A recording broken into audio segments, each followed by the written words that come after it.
जय हिंद बच्चों। आज हम कक्षा 11वीं का अध्याय 19 उत्सर्जी उत्पाद एवं उसके निष्कासन के बारे में पढ़ेंगे। प्राणी उपापचय अथवा अत्यधिक अंतःग्रहण जैसी क्रियाओं के द्वारा अमोनिया, यूरिया, यूरिक अम्ल, कार्बन डाइऑक्साइड, जल और अन्य आयन जैसे sodium, potassium, chlorine, phosphate, sulphate आदि का संचय करते हैं। प्राणियों द्वारा इन पदार्थों का पूर्णतः या आंशिक रूप से निष्कासन की आवश्यकता होती है या वो इसका निष्कासन करते हैं। इस विषय में इस अध्याय में हम इन पदार्थों का किस प्रकार से निष्कासन होता है उसके बारे में पढ़ेंगे। प्राणियों द्वारा उत्सर्जित होने वाला नाइट्रोजनी अपशिष्टों में मुख्य रूप से अमोनिया, यूरिया या यूरिक है। इसमें अमोनिया सर्वाधिक टॉक्सिक होता है। इसके निष्कासन के लिए अत्यधिक जल की आवश्यकता होती है। यूरिक अम्ल कम अविष होता है। यूरिक अम्ल कम अविष होता है और यह जल की कम मात्रा के साथ निष्कासित किया जा सकता है।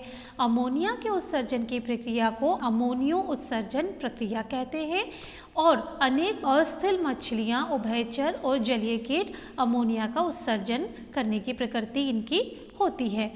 अमोनिया सरलता से घुलनशील है, इसलिए आसानी से अमोनिया आयनों के रूप में शरीर की सतह या मछलियों के क्लोम या जिनको अपन गिल्स कहते हैं उनकी सतह से विस्तृत हो जाते हैं। इस प्रकार के उत्सर्जन में वक्र की कोई अहम भूमिका नहीं होती है और इस तरह के प्राणियों को हम अमोनिया उत्सर्जी कहते हैं। स्थलीय आवास में अनुकूलन हेतु जल की हानि से बचने के लिए प्राणी कम अविष नाइट्रोजनी अपशिष्ट जैसे यूरिया, यूरिक अम्ल का उत्सर्जन करते हैं।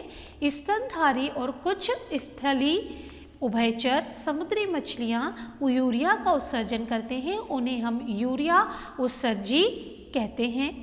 इन प्राणियों में उपापचय क्रियाओं के द्वारा निर्मित अमोनिया को यकृत द्वारा यूरिया में परिवर्तित करके रक्त में मुक्त करते हैं, जिसे वक्र द्वारा निस्यंद के पश्चात उत्सर्जित कर दिया जाता है। कुछ प्राणी के वक्र में मैट्रिक्स में आपेक्षित परासरणता को बनाए रखने के लिए यूरिया की कुछ मात्रा रह जाती है। सरीसृप यानी रेप्टाइल, पक्षी, स्थलीय घोंघा, कीटों में नाइट्रोजन अपशिष्ट यूरिक अम्ल का उत्सर्जन जल की कम हानि या जल की कम मात्रा के साथ गोलिकाओं या पेस्ट के रूप में होता है। इन्हें हम यूरिक अम्ल उत्सर्जी कहते हैं। प्राणी जगत में कई प्रकार के उत्सर्जी अंग हैं। अधिकांश अकशेरुकी में यह संरचना सरल और नलिकाकार रूप में होती है, जबकि कशेरुकी में यह जटिल नलिकाकार अंग के रूप में होते हैं, जिन्हें हम वक्र यानी किडनी कहते हैं। इन संरचनाओं के मुख्य प्रमुख रूप दिए हुए हैं। पहला आता है प्रोटोनेफ्रिडिया या ज्वाला कोशिकाएं, प्लेटीहेल्मिन्थेस जैसे कि चपटे कृमि प्लेनेरिया। रोटिफॉर्म में कुछ एनेलिड, सिफेलोपॉड आदि उत्सर्जी संरचना उनमें पाई जाती है। प्रोटोनेफ्रिडिया प्राथमिक रूप से आयनों व द्रव के आयतन नियमन का परासरण नियमन से संबंधित रखता है। केचुए और दूसरे एनेलिड में नलिकाकार उत्सर्जी अंग होते हैं, जिनमें वक्र पाए जाते हैं। वक्र यानी किडनी में नाइट्रोजन अपशिष्ट पदार्थों को वह उत्सर्जित करते हैं और शरीर के अंदर आयनों को संतुलित बनाए रखते हैं। कॉकरोच के अंदर और उसके जैसे दूसरे कीटों में उत्सर्जी अंग के रूप में मैलपिग्नी ट्यूब्यूल्स पाई जाती हैं, जो उत्सर्जी पदार्थों को उत्सर्जन करके परासरण नियम के द्वारा ही काम करती हैं। झींगा जिनको प्रॉन बोलते हैं या क्रिस्टाइन प्राणियों में श्रृंगिका ग्रंथियां जिनको एंटेनोइड बोलते हैं या हरित ग्रंथियां रहती हैं जो कि उत्सर्जन का काम करती हैं। अब मैं आपको पढ़ा रही हूँ मानव उत्सर्जन तंत्र।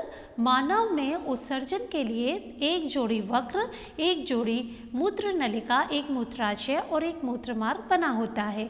वक्र सेम के बीच के आकार की आकृति का गहरे भूरे रंग का होता है। ये अंतिम वक्षीय और तीसरी कटी कशेरुकी के समीप उदर के आंतरिक पृष्ठ सतह पर स्थित होता है। वयस्क मनुष्य में वक्र की लंबाई 10 से 12 सेंटीमीटर, चौड़ाई 5 से 7 सेंटीमीटर, मोटाई 2 से 3 सेंटीमीटर होती है। इसका भार लगभग 120 से लेके 170 ग्राम होता है। वक्र के केंद्रीय भाग में भीतरी अवतल यानी कॉन्केव सतह पर के मध्य में एक खांच होती है जिसे हम हाइलम कहते हैं। इसी से होकर मूत्र नलिका, रक्त वाहिनिका तंत्रिकाएं प्रवेश करती हैं। हाइलम के भीतरी ओर कीप के आकार की रचना होती है जिसे हम पेल्विस कहते हैं या वक्रीय पेल्विस कहते हैं तथा इससे निकलने वाले प्रक्षेपों यानी प्रोजेक्शन को जो है वो कैलिक्स, इससे जो प्रोजेक्शंस निकलते हैं उनको हम कैलिक्स कहते हैं। वक्र की बाहरी सतह पर दृढ़ संपुट होता है। वक्र में 2 भाग होते हैं, बाहरी वल्कुट जिसको कॉर्टेक्स और भीतरी मध्यांश जिसको मेडुला कहते हैं। मध्यांश में कुछ शंक्वाकार पिरामिड होते हैं जिसे मध्यांश पिरामिड कहते हैं और यह चूषकों पे चिपकी हुई अवस्था में पाए जाते हैं या फैले हुए रहते हैं। वल्कुट मध्यांश पिरामिड पिंडों के बीच फैलकर एक स्तंभ बनाते हैं जिन्हें हम बर्तिनी स्तंभ कहते हैं।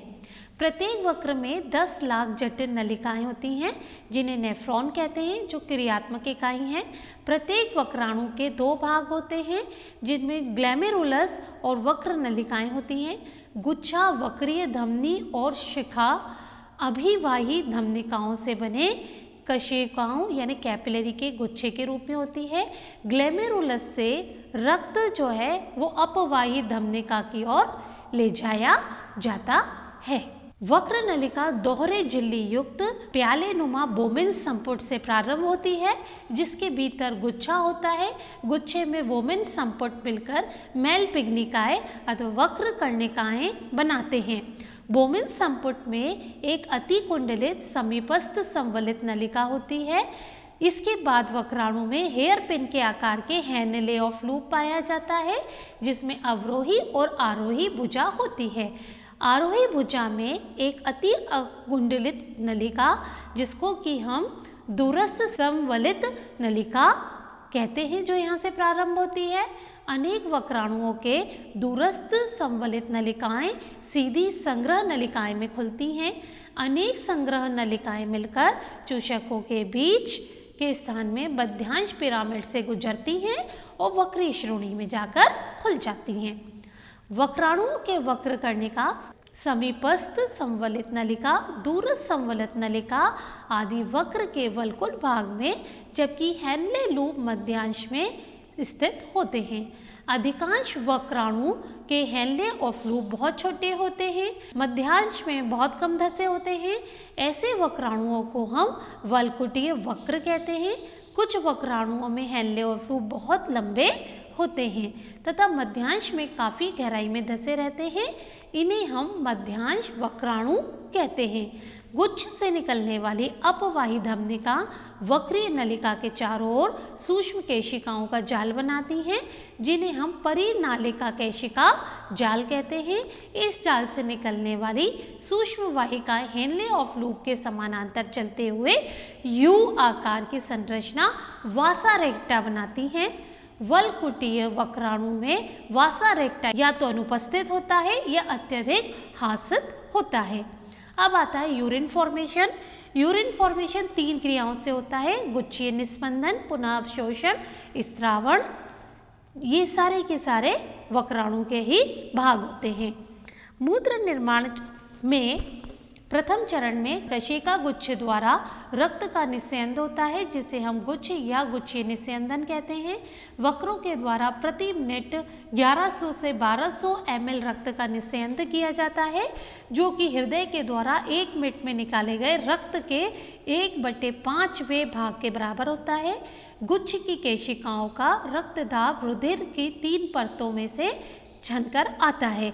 ये 3 परतें हैं: गुच्छ की रक्त की आंतरिक उपकला, वोमेन का संपुट की उपकला, यह दोनों परतों के बीच में पाए जाने वाली आधार झिल्ली। वोमेन संपुट की उपकला कोशिकाओं पदाणु कहलाती हैं।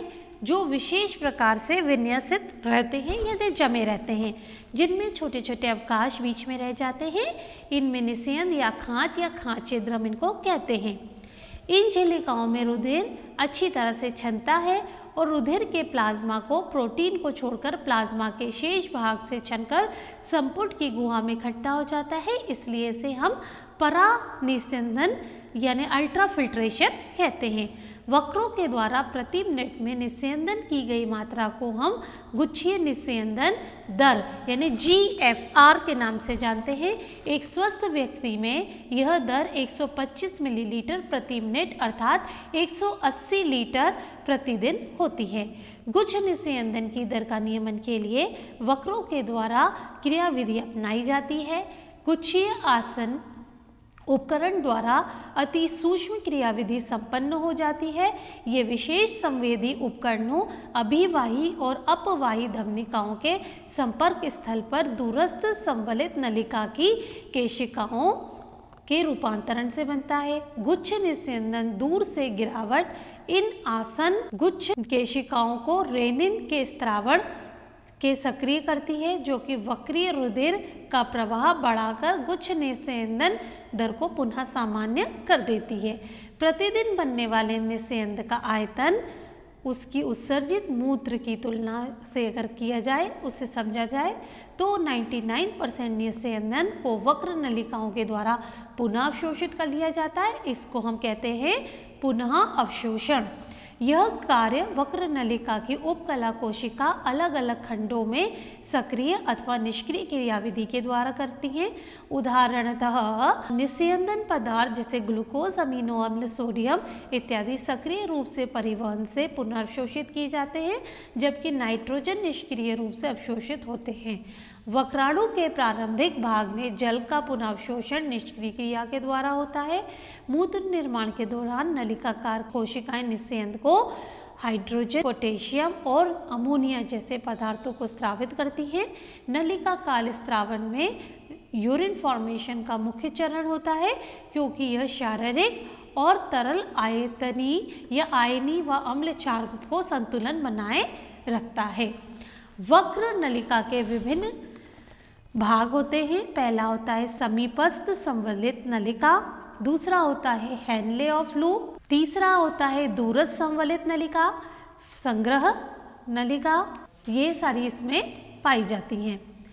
अब आपको मैं छनित को सांद्रण करने की क्रियाविधि बता रही हूँ। स्तनधारियों में स्तनधारी सांद्रित यूरिन का उत्पादन करते हैं। यह कार्य हैंडले ऑफ लूप और वासा रेक्टा की महत्वपूर्ण भूमिका के द्वारा होता है। हैंडले लूप दोनों भुजाओं से निस्यंद या उसके विपरीत दिशा में इसका प्रवाह होता है, जिसकी प्रतिधारा यह उत्पन्न करता है। वासा रेक्टा के दोनों भुजाओं में रक्त के बहाव व प्रतिधारा प्रतिरूप के पैटर्न में होता है। हैंडले ऑफ लूप व वासा रेक्टा के बीच नजदीकी तथा प्रतिधारा माध्यांशी अंतरकाश या अंतराकाश, जिसको मेडुलरी इंटरमीशियम कहते हैं, के परासरण दाब को विशेष रूप से नियमित करता है। परासरण दाब मध्यांश के बाहरी भाग के भीतरी भाग की ओर लगातार बढ़ता है, जैसे कि वलकुट की ओर 300 लीटर से आंतरिक मध्यांश के लगभग 1200 लीटर। यह प्रवणता सोडियम क्लोराइड तथा यूरिया के कारण बनती है। NaCl के परिवहन हैंडले ऑफ लूप की आरोही भुजा द्वारा होता है, जिसे हैंडले लूप की अवरोही भुजा के साथ विनिमित कर दिया जाता है। सोडियम क्लोराइड अंतरकांश को वासा रेक्टा या आरोही भुजा द्वारा लौटा दिया जाता है। इस प्रकार की यूरिया की कुछ मात्रा हैंडले ऑफ लूप के पतले आरोही भाग से विसरण के द्वारा प्रविष्ट होती है। संग्रह नलिका के द्वारा अंतर कोशों में यह लौट जाती है। ऊपर वर्णित पदार्थों का परिवहन हैंडले ऑफ लूप वासा रेक्टा के विशेष व्यवस्था द्वारा सुगम इसको बनाया जाता है, जिसे प्रतिधारा क्रियाविधि भी कहते हैं। यह क्रियाविधि मध्यांश के अंतरकाशी की प्रवणता को बनाए रखता है। इस प्रकार की अंतरकाशी प्रवणता संग्रह नलिकाओं के द्वारा जल के सहज अवशोषण में योगदान प्रदान करती है। यह निस्यंद को सांद्रण करती है। हमारे वक्र की प्रारंभिक निस्यंद की अपेक्षा लगभग 4 गुना अधिक सांद्र मूत्र विसर्जित होती है। ये निश्चित ही जल के ह्रास को रोकने की प्रमुख क्रियाविधि होती है। अब मैं आपको मुद्रण बता रही हूँ। वक्र के द्वारा यूरिन आंत से यूरिनरी ब्लैडर में आ जाता है और केंद्रीय तंत्रिका तंत्र के द्वारा ऐच्छिक संकेत दिए जाने पर संग्रहित रहता है।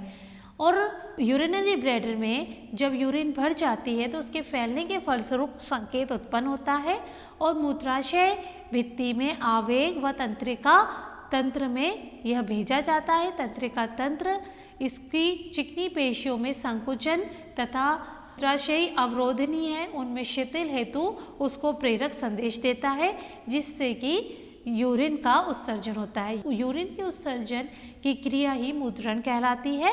इसे संपन्न करने की तंत्रिका क्रियाविधि होती है जो कि मुद्रण प्रतिवर्त भी कहलाती है। एक वयस्क मनुष्य में दिन भर में 1 लीटर से लेकर 1.5 लीटर तक यूरिन उत्सर्जित होती है। यूरिन में एक विशेष गंध होती है, यह तरल होती है, इसका हल्का येलो रंग होता है, इसका pH 6 होता है। प्रतिदिन 25 से 30 ग्राम यह यूरिया को उत्सर्जित करती है। अलग अलग अवस्थाओं में यूरिन प्रभावित होती है। यूरिन के विश्लेषण में किडनी के कई प्रकार के उपापचय विकार और उसके ठीक से कार्य न करने की कुसंक्रियाओं जैसे कि रोग निंदा आदि में जानने में से मदद ली जाती है। उदाहरण के लिए यदि यूरिन में ग्लूकोज की उपस्थिति है, इसको ग्लाइकोसूरिया कहते हैं। यह कीटोन काय की उपस्थिति, इसको कीटो यूरिया कहते हैं। यह मधुमेह के लक्षण है जिसको अंग्रेजी में डायबिटीज मेलाइटिस के नाम से जाना जाता है। उत्सर्जी के अन्य अंगों की भूमिका देखें।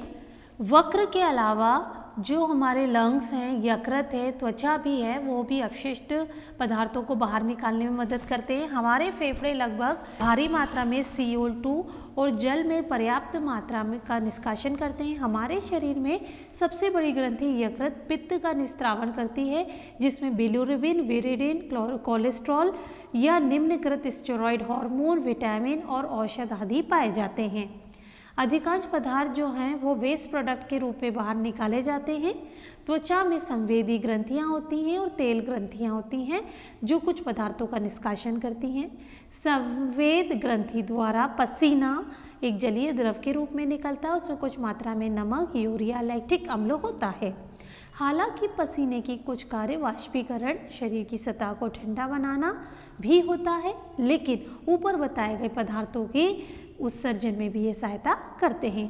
तेल ग्रंथियां सीबम द्वारा कुछ स्टेरॉयड, हाइड्रोकार्बन, मोम जैसे पदार्थों का निष्कासन करती हैं, जिससे हमारी त्वचा पे एक तेलीय कवच प्रदान हो जाता है। और क्या आप जानते हैं कि नाइट्रोजन अपशिष्टों का निष्कासन लार के द्वारा भी किया जाता है। अब मैं आपको वक्र की विकृतियों के बारे में बता रही हूँ। वक्र की कुसंक्रिया के फलस्वरूप रक्त में यूरिया एकत्रित हो जाता है, इसको यूरेमिया कहते हैं। ये बहुत ही खतरनाक होता है। वक्रपात मतलब कि आपकी किडनी इससे फेल हो सकती है। इसमें मरीजों में जो है यूरिया का निष्कासन जो है हीमोडायलिसिस के द्वारा किया जाता है। रोगी की धमनी से रक्त को निकालकर हेपेरिन जैसा थक्का रोधी मिलाकर अपोहनकारी इकाई में भेजा जाता है और इस इकाई में कुंडलित सेलोफेन नली होती है जो एक द्रव से घिरी रहती है, जिसका संगठन नाइट्रोजनी अपशिष्टों को छोड़कर प्लाज्मा जैसे या प्लाज्मा के समान ही होता है। छिद्र युक्त सेलोफेन झिल्ली अपोहनी द्रव से अणुओं का आवागमन और सांद्रता प्रवणता के अनुसार ही करती है। अपोहनी द्रव में नाइट्रोजनी अपशिष्ट अनुपस्थित होते हैं। ये पदार्थ बाहर की ओर गमन करते हैं, रक्त को शुद्ध करते हैं।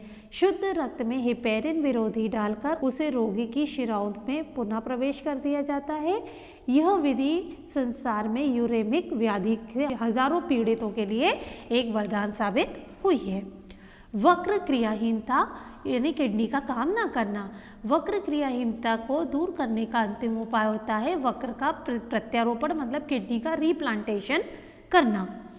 इसमें निकट संबंधी से किडनी को लेकर व्यक्ति को डोनेट किया जाता है और फिर क्लिनिकल सर्जरी के द्वारा इसको लिया जाता है और व्यक्ति के अंदर प्लांट कर दिया जाता है।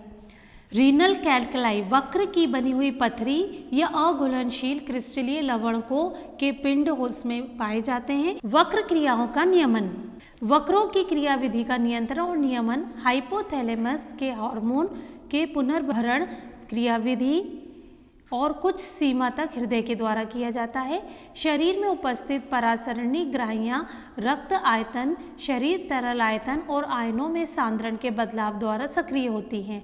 शरीर में यूरिन के द्वारा जल की अत्यधिक ह्रास इन ग्राहियों को सक्रिय करता है, जिससे हाइपोथैलेमस प्रतिमूत्रल हार्मोन और न्यूरोहाइफिस में वैसोप्रिन के साथ स्राव हेतु प्रेरित होता है। एडीपीएच मतलब जो मैंने आपको अभी बताया था, जो एडीपीएच है वो आपका हिंदी में प्रतिमूलर हार्मोन और इंग्लिश में एंटी डायरेटिक हार्मोन, इसको एडीएच कहते हैं। तो एडीएच नलिका का अंतिम भाग में जल का पुनः अवशोषण को सुगम बना देता है और मूत्रलता को रोक देता है। शरीर तरल के आयतन में वृद्धि परासरण ग्राहियों को निष्क्रिय बना देती है और पुनर्भरण करने के लिए एडीएच को स्रवण का निरोध करती है। एडीएच वक्र के कार्यों को रक्त वाहिनियों की संकुची प्रभावों द्वारा प्रभावित किया जाता है। इससे रक्त दाब बढ़ जाता है। रक्त दाब बढ़ने से गुच्छ प्रभाव बढ़ जाता है। इसे हम GFR भी कहते हैं। JGA एक जटिल नियमकारी भूमिका है और गुच्छीय रक्त दाब GFR में गिरावट जैसे JG कोशिकाएं सक्रिय होकर रेनिन को मुक्त करती हैं। रेनिन रक्त में उपस्थित एंटीऑटेजिनॉल तथा एंटीऑक्सियन 1 के बाद एंजियोटेंसिन द्वितीय में बदल जाती है और एंजियोटेंसिन द्वितीय एक प्रभावकारी वाहिका संकीर्णक है जो गुच्छीय रुधिर दाब द्वारा GFR को बढ़ा देता है और एंजियोटोनिक द्वितीय अधिवक्र वल्कुट या एल्डोस्टेरोन हार्मोन स्रावित को प्रेरित करता है, उसके स्रावण को प्रेरित करेगा। एल्डोस्टेरोन के कारण नलिकाएं दूरस्थ भाग में सोडियम और जल का पुनः अवशोषण करती हैं। इससे रक्त दाब और GFR में वृद्धि होती है। यह जटिल क्रिया रेनिन एंजियोटेंसिन क्रियाविधि कहलाती है। हृदय के आलिंदों में अधिक रुधिर का बहाव आलिंद निटेोरिक कारक जिसको SNF स्रावित करता है। SNF के जो वाहिका स्रावण यानी रक्त वाहिकाओं में स्रावण होता है जिससे रक्तदाब कम हो जाता है। इस प्रकार NF क्रियाविधि रेनिन एंजियोटेंसिन क्रियाविधि पर नियंत्रक का काम करता है।